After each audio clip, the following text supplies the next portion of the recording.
Okay, let's unpack this. Today we're taking a deep dive into something, well, pretty profound from the Daily Heavenly Manna dated July 14th. We're looking specifically at the wisdom in Ephesians 4.31. The text says, "Let all bitterness and wrath and anger and evil speaking be put away from you with all malice." Right. And what's really fascinating here, I think, is how this ancient text doesn't just, list bad behaviors to avoid. Yeah. It radically redefines the impact of our negative emotions, our words.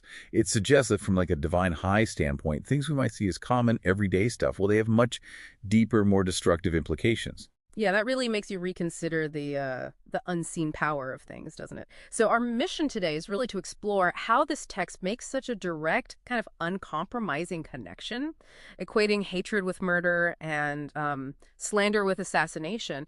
But then here's the interesting part. We'll uncover the only extraordinary exception it gives for ever needing to speak evil of no man. Hmm. So, okay, let's really dig into that first part. This idea that hatred is murder. How does this ancient wisdom get there? Because, I mean, for a lot of people, that sounds startling. Well, it forces us to look at the profound destructive power, often invisible, right, Mm. of our intentions and our words. This isn't just being dramatic. It's a radical idea that, spiritual or emotional violence could be just as devastating as actual physical harm. So from this divine high standpoint, your intent matters just as much as the outcome. A hidden resentment, a destructive word. In this view, it can kill a relationship or someone's reputation just as surely as a physical act. It basically says the desire to harm, even if you don't actually do anything physically, carries the same, let's say, spiritual weight. Wow, that's a staggering comparison. And it goes even further, right, to actions that destroy a reputation. The text calls it robbery and rapine. What's that about? What does it mean? Yeah, robbery and repines, it's using really powerful language. It means it's not just like a casual insult. It's presented as a violent theft. You're not stealing possessions, but maybe something even more precious. Mm. A person's character, their standing, their integrity, how people see them. And this is seen with the same seriousness as, physical violence and theft. And the text really stresses that when this stuff happens in the church, among the professed people of God, it's actually doubly evil. It calls it assassination and robbery of a brother because it harms not just the person, but the whole community, the trust within it.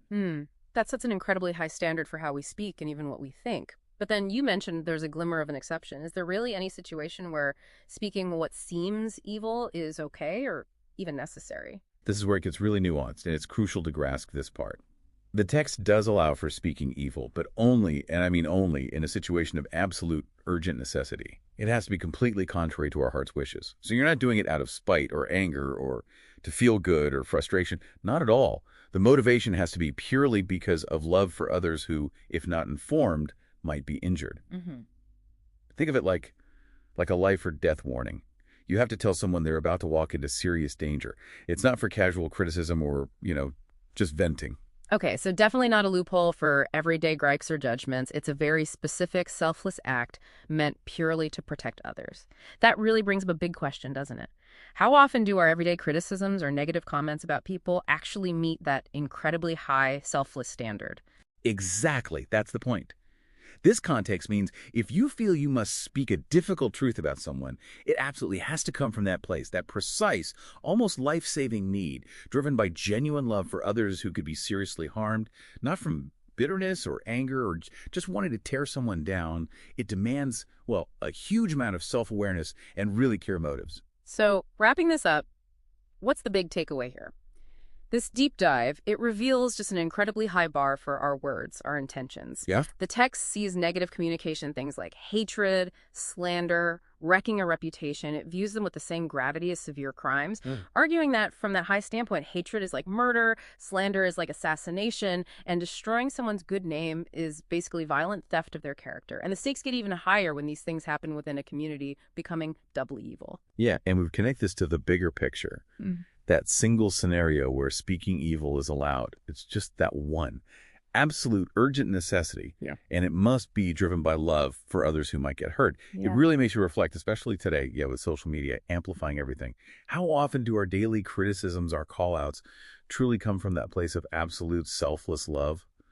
Or is it more often just frustration or wanting to be right? So, as you think about all this, maybe consider the weight of your own words. What does it really mean for you to genuinely try and put away all malice in how you interact with people. And if you ever feel you have to speak a difficult truth about someone, can you honestly say it comes from that very specific life-saving necessity and genuine love for others, the way this ancient wisdom suggests? Something to think about.